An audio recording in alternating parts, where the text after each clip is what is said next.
Assalamualaikum warahmatullahi wabarakatuh. Perkenalkan saya Cika Ramadhani, mahasiswa Prodi Akuntansi Keuangan Perusahaan kelas 2B.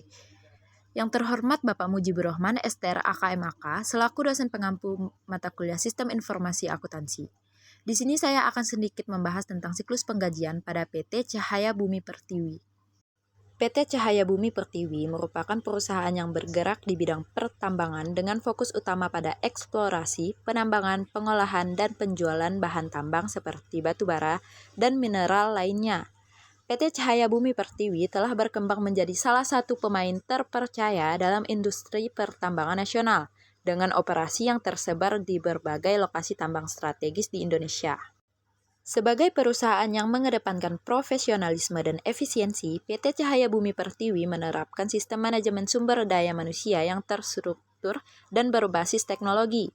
Salah satu bagian penting dari sistem ini adalah siklus penggajian yang dilakukan secara periodik dan terintegrasi antar departemen, guna memastikan bahwa hak-hak karyawan yang terdiri dari direktur, manajer, akuntan, supervisor, dan tenaga kerja lainnya terpenuhi secara tepat waktu dan akurat.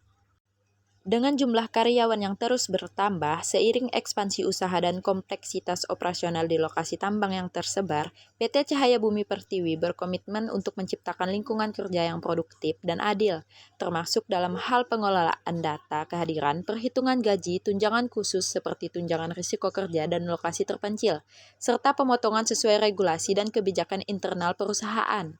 Berikut merupakan flowchart siklus penggajian PT Cahaya Bumi Pertiwi. Bagian HR mencatat kehadiran dan kinerja karyawan setiap hari di set tambang. Data ini digunakan untuk menghitung gaji, tunjangan khusus seperti tunjangan risiko kerja dan lokasi terpencil, serta potongan. Jika terdapat ketidaksesuaian data absensi atau laporan lembur, bagian HR akan melakukan konfirmasi terlebih dahulu kepada karyawan yang bersangkutan sebelum memproses penggajian.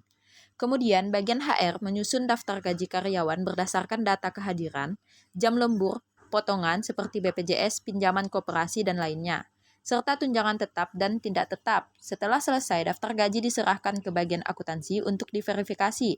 Setelah itu, bagian akuntansi melakukan pengecekan dan verifikasi atas daftar gaji yang diterima. Jika tidak ada masalah, bagian akuntansi menyetujui dan membuat dokumen penggajian dalam 3 rangkap.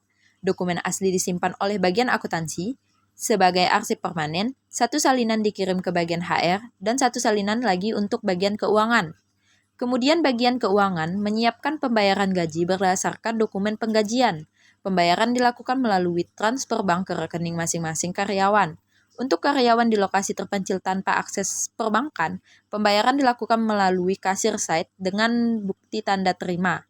Setelah proses transfer atau pembayaran selesai, bagian keuangan mencetak bukti transfer atau tanda terima untuk masing-masing karyawan.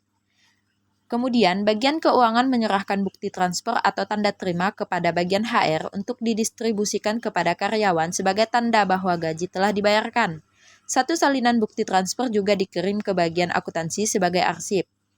Dan bagian HR menyimpan arsip permanen yang terdiri dari salinan daftar gaji, dokumen penggajian dari akuntansi, serta bukti transfer atau tanda terima dari bagian keuangan dan diurutkan berdasarkan periode pembayaran dan nama karyawan.